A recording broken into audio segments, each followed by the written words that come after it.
this much vibhuti. He just dropped into my hand, and while he was turning, and he just turned like, "Go to, go and call your mother." This was Swami's instruction. So Swami moved little bit further for darshan. Then immediately I ran to PCO outside the Prashant Nilayam and I called my mother.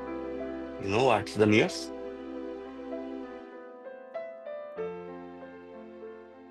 Sairam, dear listeners, welcome to Sai SOUL 100. Our guest today is Brother Venkata Krishna Akula, who is joining us from Long Island, New York. Sairam, Brother Venkata Krishna, thank you for joining Sai SOUL 100. Sairam. Sairam, please share your story. When we talk about Swami, we talk about his Avatara Vaibhavam, the divine glory and his incarnation. And in 1950s, when Swami started Prashanti Nilayam, those days there was a old lady. She was having a fortunate uh, op- opportunities, and she was very close to Swami. And one day she asked Swami, Swami, you are here today, and we are seeing you physically. And if tomorrow, when not there, when you are not there, so what we have to do? And Swami is very happy, and he said, Bangaru, you asked a very good question. So you chant my name, you sing my glory, you tell my stories to your children. So in this my Satya Sai Avatara Vaibhavam, I will tell about my experiences and my first darshan with Swami and love and gratitude. And Swami is Premamurti. Swami is the form of love. So, dear brothers and sisters, let us go back to the 1954. My grandfather, Sri Viray Garu, and he used to be with saints and pandits in the village. One day, when he was the 11 years old kid, he asked some of the pandit, can you please teach me, can you please Upadesh me Brahma Upadesh? I want to learn Gayatri Mantra. Then they said, you are from a Sudra family, you can't learn it. Fortunately, while he was traveling with some pandits, he went to Venkatagiri province, which is in Andhra Pradesh.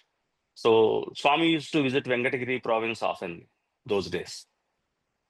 So my grandfather first had a darshan of Bhagavan. So my grandfather asked Swami, Swami, if you are God, can you teach me Brahma Upadesh? Swami said, Bangaru, for this there is too much time. I will tell you when time comes. Now you go home. Then my grandfather left the Venkatagiri and he came to my village. Then he got married. Time is passing by, and he had four kids, and my mother was the youngest one.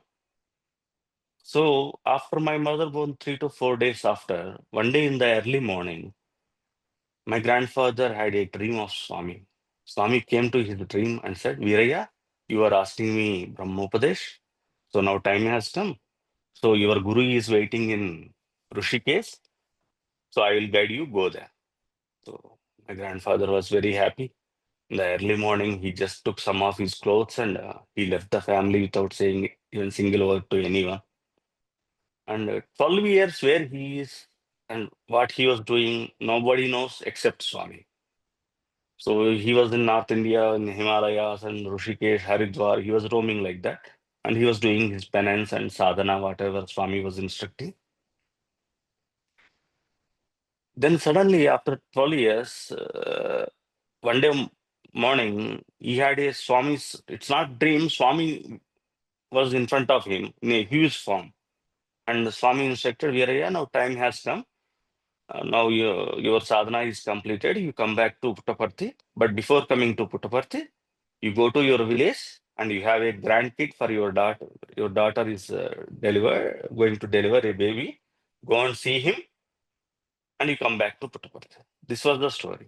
He came to my village and he spent some time with my mother. And when he was sleeping at the hospital that night, he seen Swami was next to my mother's bed. And Swami was telling to my grandfather that, don't worry, Veeraya, your grandson will be okay. I will take care of him. In future also, I have to take care of him in so many issues. So now you have visited your grandson, you come to Patti. So next day morning, my grandfather told my mother, I am leaving to Patti and I will come back again. Then he went to Puttaparthi. When he went to Puttaparthi, he want to talk to Swami because Swami called him to Patti. Why he called him? He has to ask Swami, Swami, why you called me and all. But 84 days, Swami even didn't look at my grandfather. If he is sitting in the one line, he is cutting from line from there and he is going in another direction. 84 days was passing like this. So now here I'll tell you one story because those days Swami often used to come outside from his room, that interview room what we are seeing today in Prashant Nilayam. So he used to come outside and he used to see at the night time how devotees are safe or not. Because those days the compound wall, Sevadada and security was not there. But still Swami used to come every half an hour, 45 minutes to come outside. He used to open that door. And when he used to open the door, all veranda people, whoever sleeping, they used to get up. So one night my grandfather was sleeping in the next to the door and Swami opened and my grandfather in the midnight, see when your sleep is disturbed, automatically you will get some irritation type. Then immediately they have the freeness in front of Swami and they said, Swami, if you are coming like this every half an hour, 45 minutes, how can I be sleep, Swami? Then Swami, in the midnight also, Swami lovingly said, Bangaru, today you are sleeping here. Tomorrow, if you want to see me, you have to see me from very far as a small spot. And you feel that, oh, I had this darshan of Bhagavan. So you are very fortunate that you are seeing me each and every minute. So my grandfather used to remember throughout his life that golden words. So then after 84 days also when Swami was not talking, he was very upset and he went to Kalparuksha and he was crying, Swami, what you called me? I came to Puttaparthi, but nothing is happening. Why you called me? So I don't have money also to stay here. So let me go back. This was his, and he was crying at the night, and he slept there itself.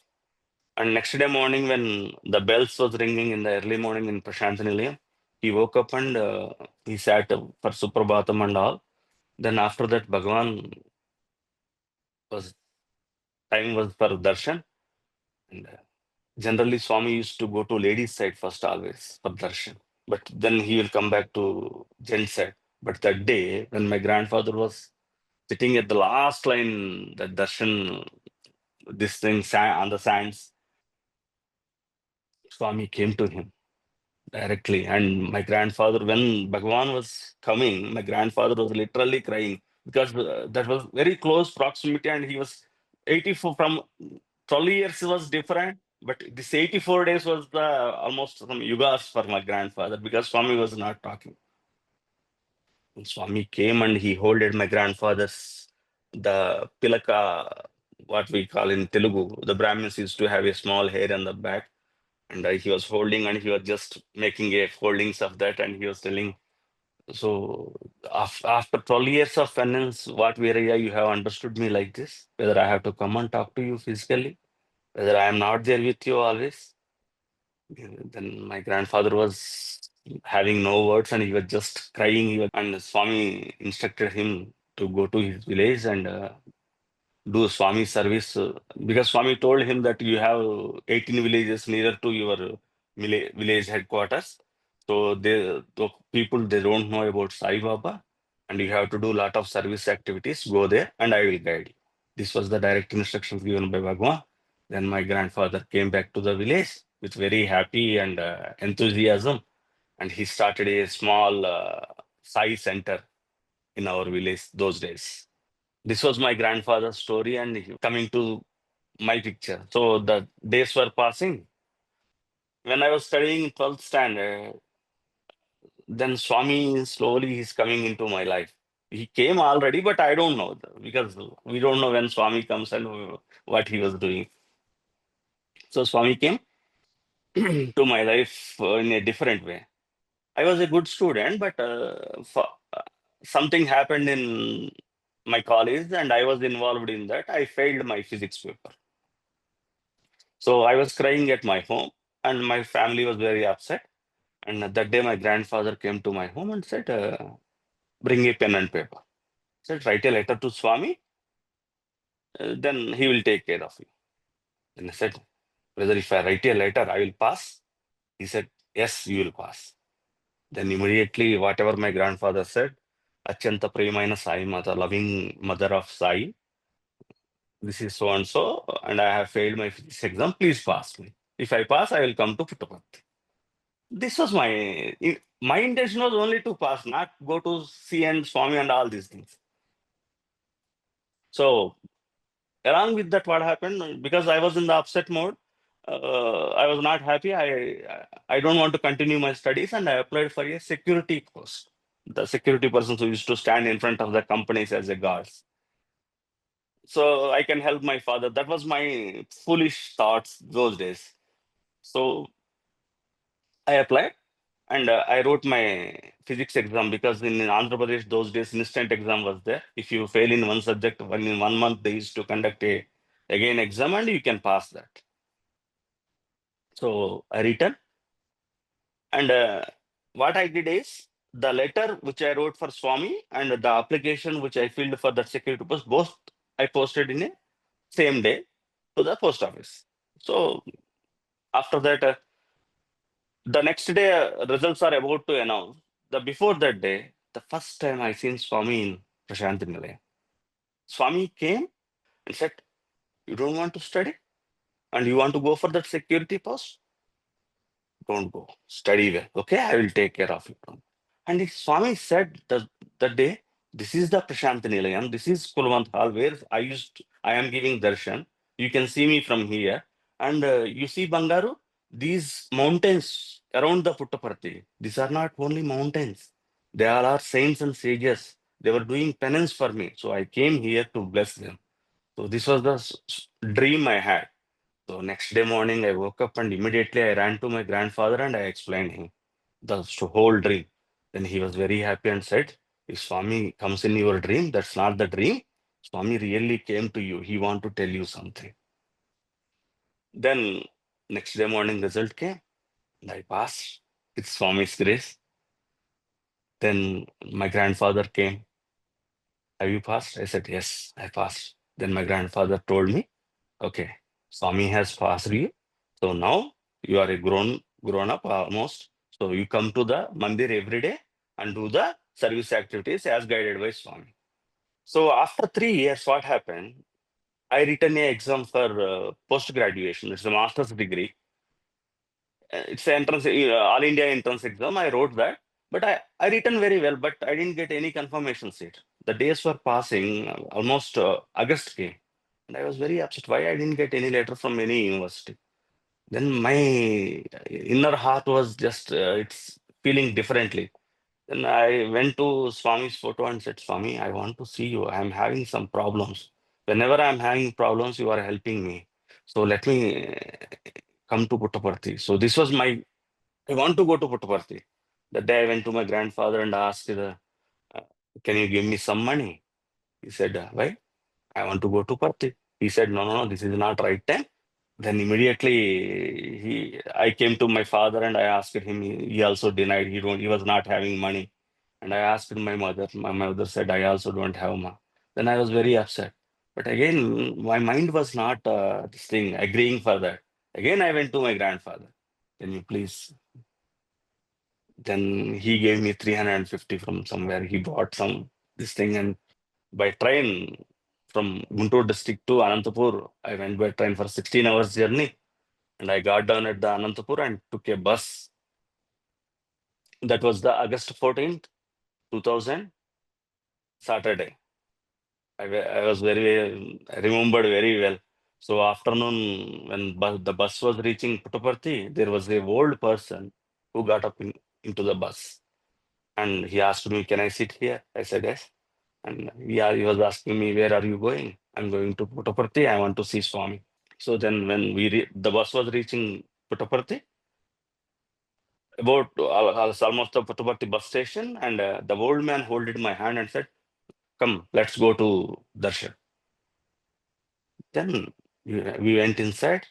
When I went to the gents checking point in the Kulwanta Hall, he said, "Oh, you have suitcase. You do one thing, go to accommodation and come back."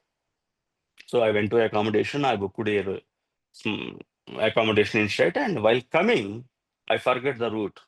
Then when I came to the Kulwant Hall gents entrance, I seen Swami was going inside the interview room from the back, just like a spot when Swami told. So I was not happy.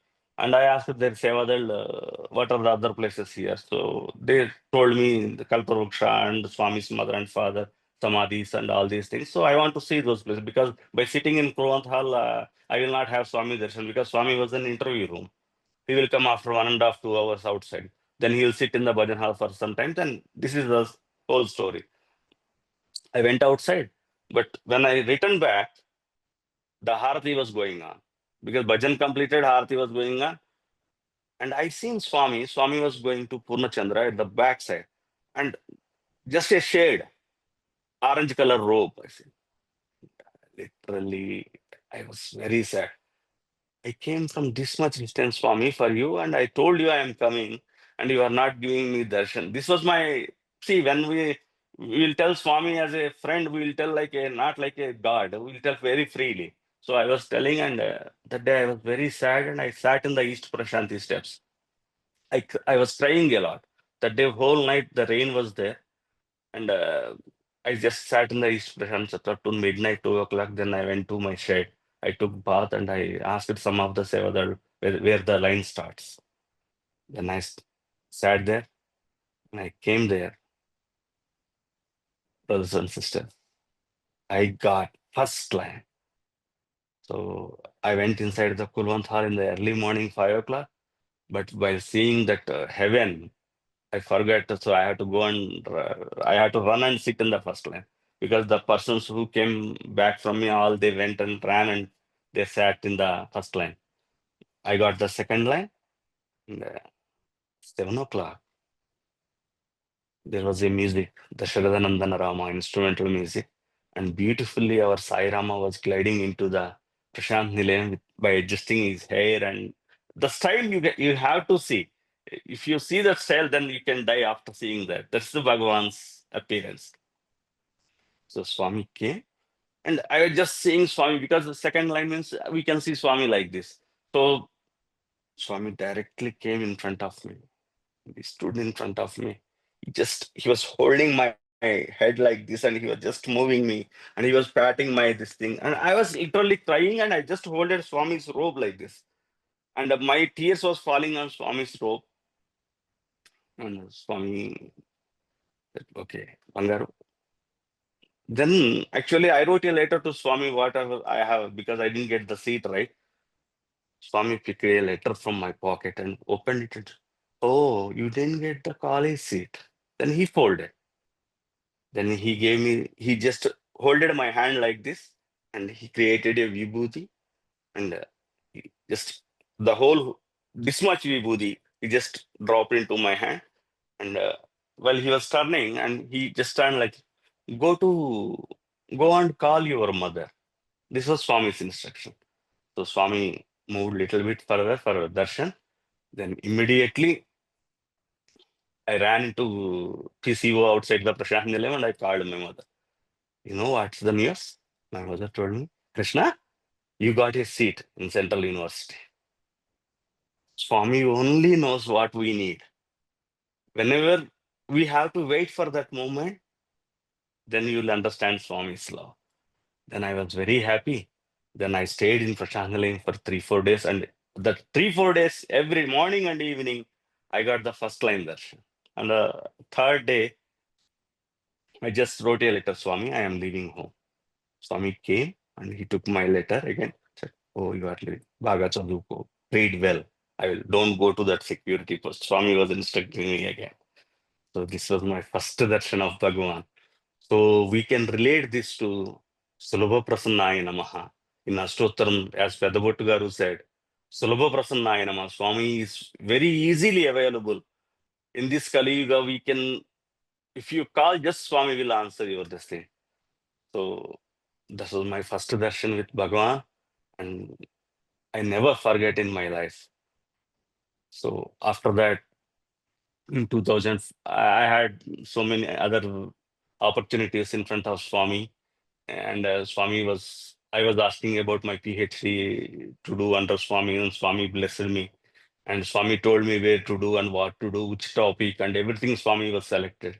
And I was very happy. And here, just I will narrate you one small story. What Swami's love, and Swami sees nano things. If you believe and if you are with Swami and you tell everything to Swami as a friend, he will take care of you in each and every step. One day, Swami gave us some work in the early morning, and I and my one of my colleague Raghava, his name was, we were doing inside the try some work, and it's a long process. And from morning to afternoon, we were very busy. So it was 3 o'clock. We thought we went to Gokulam canteen and we will have something and come back. We went to canteen and we asked that canteen charge, is there any? Because that is not the time, canteen closes by 1:30, 2 o'clock. So, but we went late. Then he said, sorry, there is no food. Then we said, okay, Swami's grace. Then we were coming back from Gokulam canteen to Brindavan, and we were walking on the walkway, Brindavan compound wall outside. And we seen there was a mangoes on the cart. They were selling. And beautiful, because that was the summer season. Swami used to come to Vrindavan in summer seasons, and our tongue was, water was coming inside by seeing that mangoes. And we just searched our pockets. There was no wallet, because when we go to Vrindavan, we don't need wallet because Swami is there, so we will have everything there. So generally, we don't carry any luggage in our pockets or anything. So I asked Raghav, do you have any money? He said, you don't have, I don't have. So without money, the seller will not give mangoes. Then with disappointment or something, we came inside the Trayi Vrindavan and we sat in front of Trayi Vrindavan in that lawn where Krishna statue is there. Brothers and sisters, Swami listens each and everything. Just we were asking for mangoes. And Brother Ramesh was there in Trayi Vrindavan. He used to do Trayi main door service when Swami comes. So he was coming with a big basket. And there was a nice muslin cloth on that basket. So he brought and said, Swami sent you some food and something, I don't know. When we opened, there was 8 mangoes, bigger than what we have seen, and it was awesome. And we didn't give it to anyone because that Swami directly sent us, and Swami sent some food, and Swami sent some mixer, all these things, and we were very happy. This is small example I am saying. You just ask Swami and do. Swami once said, Whoever wore my scarf and if he do 1 hour service, I will take his responsibility for 3 janmas. 1 hour for doing 1 hour service, Bhagavan is giving us this much love. But Swami graciously showed me so much love on me, dear brothers and sisters. Swami is always with us. He will be guiding us always. Thank you so much. Sairam. Sairam, Brother Venkata Krishna. Thank you for narrating this beautiful story. Beginning with your grandfather, how his yearning for God and to be connected and be guided by God was fulfilled by Swami. Although at 11 years old, when he met Swami, Swami said, not now. Later on, when the time was right, Swami guided him to go and do his 12 years of penance. And then again guided him, come to Parthi, go and see your grandson. And Swami didn't have to do that, right? To give you the opportunity for you to know the story and to narrate and to recognize that Swami had come at that time and said, I will take care of him. You now go. So as a grandfather, his duty to the family typically is expected, right? But Yes. here, Swami took that away and said, I will take care of everything, because Swami knew the heart of your grandfather and his path was carved out in that way.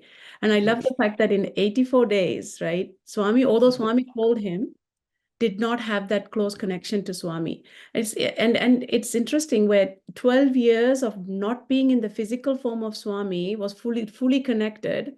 And then 84 days of not in presence of Swami, but feeling the distance, right? And Swami came and said, it's the heart to heart. I'm already there. Do I need to come and speak with you? And I think that's an important message, even now Yes. that he's not here in physical form, right?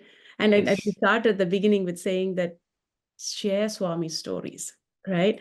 And then, of course, your journey started. He churned you, he guided you, and then took you to Parthi and said, I will take care of you.